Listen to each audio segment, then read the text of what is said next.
Hello friends, देखिए आज हम लोग स्टार्ट करेंगे कि इस वीडियो में देखें कि बिहार बोर्ड मैट्रिक के लिए नॉन हिंदी का सब्जेक्टिव क्वेश्चन जो है कौन कौन सा एग्ज़ाम में रहेगा यानी मैट्रिक में, और किस किस टाइप से रहेगा और कैसे हम लोग को बनाना है और कैसे लिखना है और कितना लिखना है, ये चीज़ दिक्कत रहता है। ठीक है, तो इस वीडियो में हम क्या करेंगे कि पूरा अच्छे तरीके से क्लियर करेंगे।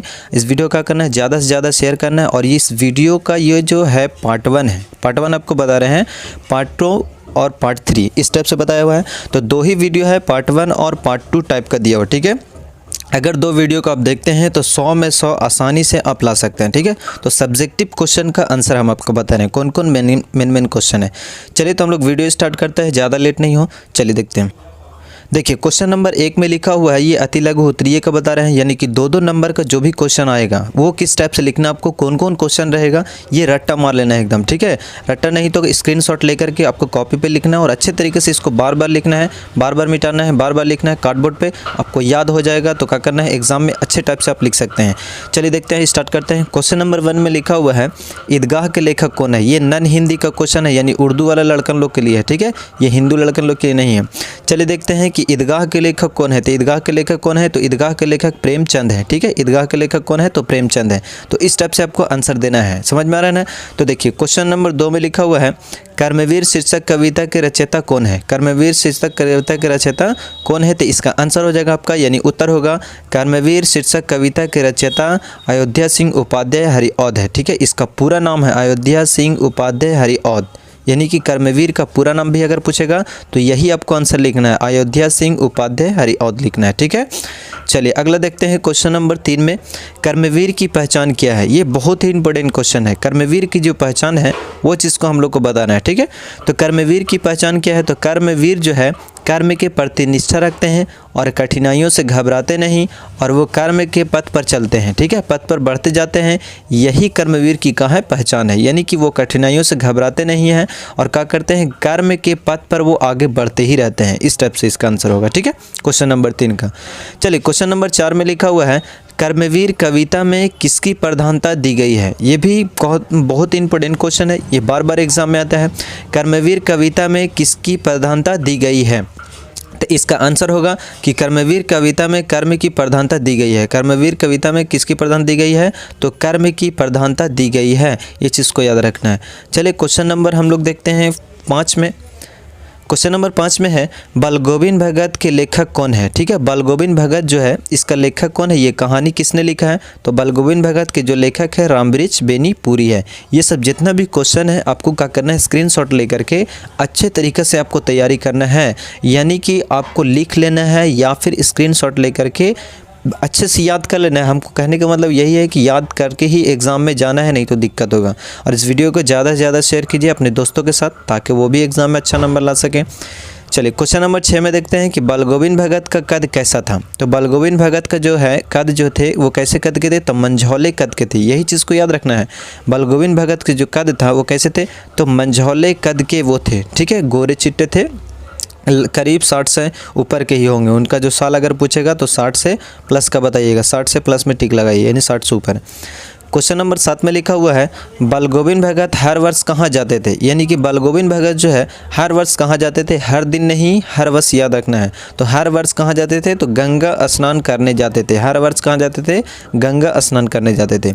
क्वेश्चन नंबर देखिए 8 में देखते हैं, कहता है बलगोविंद भगत साहित्य की कौन सी विधा है। यानी कि बलगोविंद भगत जो है साहित्य की कौन सी विधा है, तो इसका आंसर होगा आपका, बलगोविंद भगत जो है साहित्य की रेखा चित्र है। आपको याद रखना है, रेखा चित्र रहेगा अगर ऑप्शन में तो रेखा चित्र लगाना है, या लेखा चित्र रहेगा तो लेखा चित्र में ही टिक लगाना है। ठीक है, इस चीज़ को ध्यान में रखना है, ये बहुत बार क्वेश्चन आता है और आना ही आना एग्जाम में।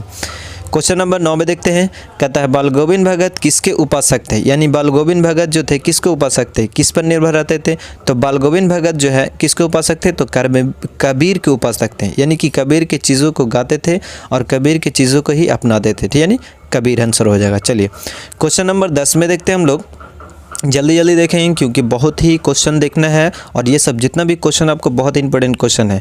चलिए क्वेश्चन नंबर 10 में देखिए, लिखा हुआ हुंड्रू का झरना, हुंड्रू का जो जल प्रपात है किसकी रचना है। यानी कि हुंड्रू के झरना के लेखक कौन है, तो हुंड्रू के जल प्रपात जो है उसके लेखक कौन है, कामता प्रसाद सिंह काम है। इसका आंसर होगा कामता प्रसाद सिंह काम होगा, इसका ये नाम है, कामता प्रसाद सिंह काम लिखे हैं। चलिए अगला देखते हैं क्वेश्चन नंबर 11 में कहता है हुंड्रू का जलप्रपात गध की कौन सी विधा है, यानी इसमें बताना है कि गध की कौन सी विधा है। तो इसमें कहता है यात्रा वृत्तांत है। क्या चीज़ है? यात्रा वृत्तांत। ये बहुत इंपॉर्टेंट क्वेश्चन, ये भी बहुत बार एग्जाम में आ चुका है और आता ही आता है। हमको तो चांसेस है कि ये भी क्वेश्चन आएगा इंशाल्लाह, ठीक है। चलिए अगला क्वेश्चन देखते हैं। क्वेश्चन नंबर 11 में कहता है पुरुलिया रोड से हुंड्रू की दूरी कितनी है। पुरुलिया रोड से हुंड्रू की दूरी कितनी है? तो हुंड्रू की जो दूरी है 13 मील है। कितना है? 13 मील। और रांची से है पूरा 27 मील है, ठीक है। ये चीज़ को याद रखिएगा, 13 मील है पुरुलिया रोड से और रांची से हुंड्रू की दूरी कितना है? तो 27 मील है। कितना मील है? 27 मील पूरा जोड़ जाड़ के, ठीक है। चलिए क्वेश्चन नंबर 12 में देखते हैं। क्वेश्चन नंबर 12 में लिखा हुआ है कि हुंड्रू का झरना कहाँ है। तो हुंड्रू का झरना कहाँ है? तो छोटा नागपुर में। बताया ना कि छोटा नागपुर में हुंड्रू का झरना है। स्वर्ग का एक टुकड़ा कहलाता है, ठीक है। झरना जो है स्वर्ग का एक टुकड़ा कहलाता है। चलिए क्वेश्चन नंबर 13 में देखते हैं। क्वेश्चन नंबर 13 में लिखा हुंड्रू का जलप्रपात कितना फुट है। ये भी बहुत बार एग्जाम में आता है। तो हुंड्रू का जलप्रपात जो है वो 243 फुट ऊंचाई पर है। कितना पर है? 243 फुट ऊंचा है, ठीक है। 243 फुट ऊंचा है। चलिए क्वेश्चन नंबर हम लोग 14 में देखते हैं। क्वेश्चन नंबर 14 में लिखा हुआ है, क्वेश्चन नंबर 14 में है कि हुंड्रू का जलप्रपात जो है क्या है। हुंड्रू का जलप्रपात हम लोग को बताना है कि ये क्या है, कैसा चीज़ है, तो ठीक है। तो देखते हैं, इसका आंसर होगा हुंड्रू का जलप्रपात आदिवासी संस्कृति और विशिष्टता को उभारने वाला यात्रा वृत्तांत माना गया, ठीक है। ये यात्रा वृत्तांत है, यानी कि पूरा आदिवासी पुराने चीज़ को उभारता है, ठीक है। चलिए क्वेश्चन नंबर 15 में लिखा हुआ है बिहारी किस काल के कवि थे। तो बिहारी जो है रीति काल के कवि थे। ये चीज़ को याद रखना है, ये भी बहुत इंपॉर्टेंट क्वेश्चन है। ये सब क्वेश्चन को टाइप करके आपको लिख लेना है, ठीक है, और लिख के ही एग्जाम में जाना, याद कर लेना है। चलिए क्वेश्चन नंबर 16 में देखते हैं। कहता है बच्चे की दुआ क्या है। तो बच्चे की दुआ पता है ना क्या है? एक प्रार्थना गीत है। तो बच्चे की दुआ क्या है? तो एक प्रार्थना गीत है। चलिए क्वेश्चन नंबर हम लोग देखते हैं। क्वेश्चन नंबर देखते हैं 16 में, ठीक है। बच्चे की दुआ का लेखक कौन है, यानी कि बच्चे दुआ के रचयिता कौन है, यानी कि कौन लिखे हैं। तो इसका आंसर हो जाएगा आपका मोहम्मद इकबाल, यानी कि 17 का आंसर होगा मोहम्मद इकबाल हो जाएगा। चलिए अगला क्वेश्चन हम लोग देखते हैं। अगला क्वेश्चन क्या दिया हुआ है? तो देखिए क्वेश्चन नंबर 18 में है कि बच्चे की दुआ क्या है। तो बच्चे की दुआ बताएं ना कि क्या है? एक प्रार्थना गीत है, यानी कि वही चीज़ दिया हुआ क्वेश्चन नंबर 16 और क्वेश्चन नंबर 18 सेम टाइप का दिया हुआ। तो इससे कोई दिक्कत नहीं है, आपको एक ही लेना है। बच्चे की दुआ एक प्रार्थना गीत है, ये याद रखना है। चलिए क्वेश्चन नंबर आगे देखते हैं हम लोग। क्वेश्चन नंबर 19 में कहता है कि बच्चों ने अल्लाह से क्या प्रार्थना की है। ये चीज़ बताना है कि बच्चों ने जो है अल्लाह से क्या प्रार्थना की है। आजकल हम लोग क्या करते हैं कि अल्लाह से कुछ भी मांगते हैं, यानी दुआ वगैरह मांगते हैं या प्रार्थना करते हैं, तो जो मन में आता है सो मांगते हैं, ये ठीक है। जो नहीं मांगना चाहिए वो भी मांगते हैं हम लोग, वैसा नहीं होना चाहिए। चलिए देखते हैं हम लोग क्या मांगे। तो बच्चों ने अल्लाह से प्रार्थना ये की है कि हमें बुराइयों से बचाए और सही राह पर ले चले, यही प्रेरणा दे, ठीक है। सही राह पर चलने की प्रेरणा दे। तो हम लोग क्या करते हैं, कुछ और ही मांगते हैं, तो ये सब नहीं मांगना चाहिए, ठीक है। तो चलिए देखते हैं हम लोग बच्चों ने जो है क्या चीज़ की मांग की है। तो हमें बुराइयों से बचाए और अच्छे राह पर चलने की शक्ति दे या प्रेरणा दे, हम लोग को ये चीज़ मांगी है। क्वेश्चन नंबर देखिए 20 में देखते हैं। क्वेश्चन नंबर 20 में लिखा हुआ है अशोक का शस्त्र त्याग किसकी रचना है, ठीक है। अशोक का शस्त्र त्याग जो है किसकी रचना है। तो इसका उत्तर जो होगा अशोक का शस्त्र त्याग वंशीधर श्रीवास्तव की रचना है, यानी कि अशोक का शस्त्र त्याग किसने लिखे हैं। तो वंशीधर श्रीवास्तव ने लिखे हैं, ठीक है। चलिए क्वेश्चन नंबर 21 में देखते हैं अशोक का शस्त्र त्याग के गद्य की कौन सी विधा है। ये किसकी विधा है। तो एकांकी विधा है। ये कैसा विधा है। तो गद्य की एकांकी विधा है, ये चीज़ को याद रखना है, एकांकी विधा है। चलिए अगला क्वेश्चन देखते हैं। क्वेश्चन नंबर 22 में पद्मा कौन थी। तो इसका आंसर होगा आपका कि पद्मा जो है कलिंग की राजकुमारी थी। पद्मा कौन थी। तो कलिंग की राजकुमारी थी। ये बहुत ही इंपॉर्टेंट क्वेश्चन है, ये हर बार एग्जाम में आता ही आता है, तो इस बार भी जरूर ही आएगा, तो इसको याद रख लीजिएगा। चलिए क्वेश्चन नंबर 23 में देखते हैं हम लोग। कहते हैं अशोक जो है कलिंग पर क्यों आक्रमण किया। अशोक ने कलिंग पर क्यों आक्रमण किया था। अशोक ने कलिंग पर विजय हासिल कर उसे कहते हैं अपने राज्य में मिलाना चाहता था, इसलिए वो क्या किए हैं कि कलिंग पर क्या किए थे, वो आक्रमण किए थे, ठीक है, अपना राज्य जमाना चाहते थे। चलिए क्वेश्चन नंबर 24 में देखते हैं हम लोग।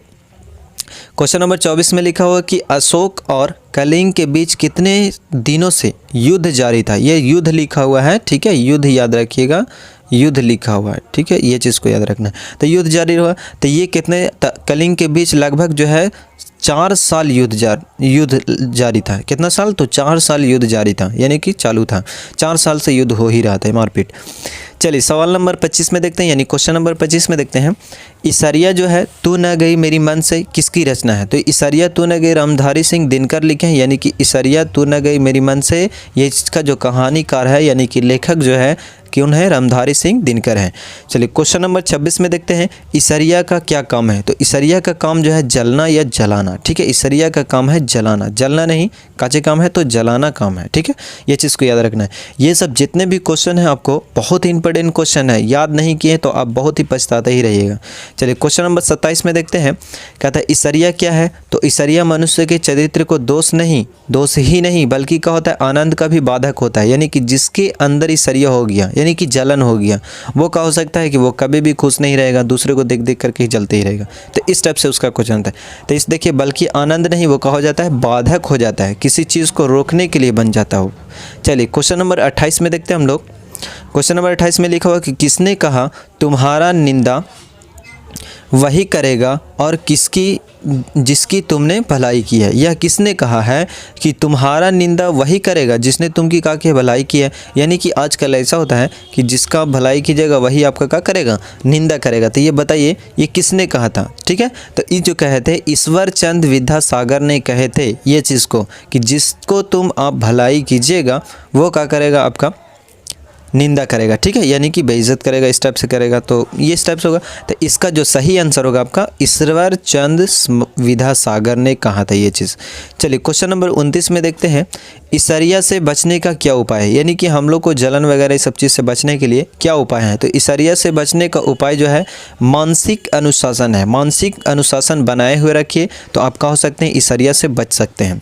चलिए क्वेश्चन नंबर देखिए 30 में लिखा हुआ है। क्वेश्चन नंबर 30 में कबीर दास किस काल के कवि थे? तो कबीर दास बताना है कि किस काल के कवि थे। तो इसका आंसर जो होगा कबीर दास जो है भक्त काल के कवि थे। कबीर दास किस काल के कवि थे? तो भक्त काल के कवि थे। देखिए क्वेश्चन नंबर 31 में है, कहता है मोको कहाँ ढूंढे का अर्थ स्पष्ट कीजिए। हम लोग को ये बताना है कि मोको कहाँ ढूंढे बंदे मैं तो तेरे पास में, ये चीज़ आप 8 क्लास में पढ़े हैं।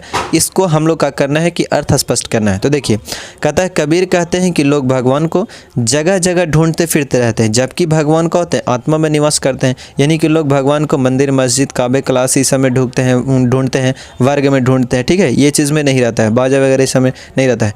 ये हम लोग कहते होते हैं आत्मा में निवास करते हैं। आप आत्मा में ढूंढिए, क्षण भर में आपको मिल जाएगा। इसका अर्थ यही है। चलिए अगला क्वेश्चन हम लोग देखते हैं। कहता है क्वेश्चन नंबर 32 में कबीर ने लोगों को क्या उपदेश दिया? यानी कि कबीर ने लोगों को क्या उपदेश दिया उसके बारे में हम लोग को बताना है। तो देखिए इसका जो आंसर होगा कबीर ने लोगों को उपदेश दिया है कि बराहा का निवास स्थान आत्मा है। यानी कि बराहा जो है हम लोग को उस बराहा का निवास जो है, यानी कबीर ने लोगों को आदेश दिया कि बराहा का निवास कहाँ है? आत्मा है, उसका स्थान जो है आत्मा है। उन्हें मंदिर मस्जिद और काबे में ढूंढना व्यर्थ है, यानी कि ढूंढना गलत है। ना तो मस्जिद में वो मिल सकते हैं ना तो मंदिर में मिल सकते हैं, वो आत्मा में निवास करते हैं। उसका स्थान क्या है? तो आत्मा है। चलिए क्वेश्चन नंबर 33 में देखते हैं। कहता है मोको का शब्द किसके लिए प्रयोग किया गया है? यानी कि मोको का शब्द जो है किसके लिए प्रयोग किया गया? ये भी क्वेश्चन बहुत बार आता है। तो मोको शब्द जो है बराहा के लिए प्रयोग किया गया। किसके लिए? तो बराहा के लिए प्रयोग किया गया है। चलिए क्वेश्चन नंबर 34 में देखते हैं। कहता है विक्रमशिला कहाँ अवस्थित है? तो बताना है कि विक्रमशिला कहाँ अवस्थित है। तो इसका आंसर होगा आपका कि विक्रमशिला आधुनिक भागलपुर जिला कहलवा गांव के अंतिचक गांव में अवस्थित है। यानी कि कहलवा गांव में ये कहाँ है? अवस्थित है विक्रमशिला, ठीक है, विश्वविद्यालय जिसको बोलते हैं। क्वेश्चन नंबर 35 में लिखा हुआ है विक्रमशिला से उत्तीर्ण विश्वविख्यात जो है विद्वान कौन कौन थे? इसमें बताना है कि इसमें विद्वान कौन कौन बने पढ़ लिख करके, ठीक है। तो इसका विद्वानों के नाम जो है, विद्वानों में देखिए आर्यभट्ट है, अतीश दीपंकर है, प्रमुख थे। ये सब प्रमुख थे, यानी कि यहाँ से ये पढ़ करके क्या हुए थे? निकले थे, ठीक है। अगला क्वेश्चन देखते हैं क्वेश्चन नंबर 36 में। देखिए क्वेश्चन नंबर 36 में लिखा हुआ है आप इस वीडियो को ज़्यादा से ज़्यादा शेयर कीजिएगा, तब आपको क्या हो सकता है कि अच्छे नंबर आएगा। और आप याद कर लीजिएगा, ठीक है, याद करने से होता है। और याद नहीं करना अगर तो बार बार इस वीडियो को देखिए, अच्छे तरीके से देखिए तो आपको याद हो जाएगा। चलिए क्वेश्चन नंबर 36 में देखते हैं। कहता है विक्रमशिला का निर्माण जो है कब और किसने किया? तो विक्रमशिला का निर्माण जो है 8वीं शताब्दी में पाल वंश के प्रतापी राजा ने किए थे। धर्मपाल ने किया था। कौन राजा ने? तो प्रतापी राजा ने किए थे इसका ये चीज़ निर्माण। चलिए अगला क्वेश्चन देखते हैं हम लोग। क्वेश्चन नंबर 37 में आर्यभट्ट जो है किस विधा के क्षेत्र में विख्यात है? यानी कि आर्यभट्ट जो है किस विधा में विख्यात है? तो आर्यभट्ट जो है खगोल विधा के क्षेत्र में क्या है? विख्यात है, यानी कि अधिक चीज़ खोज कर चुके हैं। चलिए क्वेश्चन नंबर 38 में देखते हैं, कहता है तिब्बत में बौद्ध धर्म का प्रचार प्रसार किसने किया, यानी कि तिब्बत में जो है बौद्ध धर्म का प्रचार और प्रसार किसने किया। तो इसका सही आंसर होगा आपका कि तिब्बत में बौद्ध धर्म का प्रचार जो है और प्रसार जो है अतीश दीपंकर ने किए थे। किसने किए थे, तो अतीश दीपंकर ने किए थे। चलिए क्वेश्चन नंबर 39 में हम लोग देखते हैं। क्वेश्चन नंबर 39 में लिखा हुआ है कि विक्रमशिला की प्रसिद्धि किन सदी तक फैल चुकी थी, यानी कि इनका जो है सदी जो है किन सदी तक फैल चुकी थी। तो इसका आंसर होगा कि 10वीं 11वीं सदी तक फैल चुकी है। ठीक है, 10वीं 11वीं तक फैल चुकी थी। चलिए क्वेश्चन नंबर 40 में देखते हैं, संजू कैसी लड़की थी, उसे किस चीज़ का शौक था। ये बहुत इंपॉर्टेंट क्वेश्चन है, ये एग्जाम में आना ही आना है दोस्तों। ठीक है, संजू जो है हंसमुख थी, उसे किताबें पढ़ने का बहुत ही शौक था, यानी कि वो किताब बहुत ही दिलचस्पी रखती थी पढ़ने के लिए, हर चुटकुले वगैरह ये सब का बुक रखती थी। चलिए क्वेश्चन नंबर 41 में देखते हैं, कहता है संजू को डायरी लिखने की प्रेरणा किससे मिली। तो इसका आंसर हो जाएगा कि संजू को डायरी लिखने की प्रेरणा बापू के सत्य के प्रयोग से लिखित डायरी से मिली। ठीक है, यानी कि बापू के सत्य का प्रयोग पढ़ी तब जाकर के यह हो गए कि इसको डायरी लिखने की प्रेरणा मिली। ठीक है, क्वेश्चन नंबर देखिए 42 में लिखा हुआ है कि सत्य के प्रयोग पुस्तक के रचयिता कौन है। तो कौन है, तो महात्मा गांधी कहिए या फिर सत्य के प्रयोग के पुस्तक के रचयिता गांधी जी है। कौन है, महात्मा गांधी जी, यानी गांधी जी कहिए।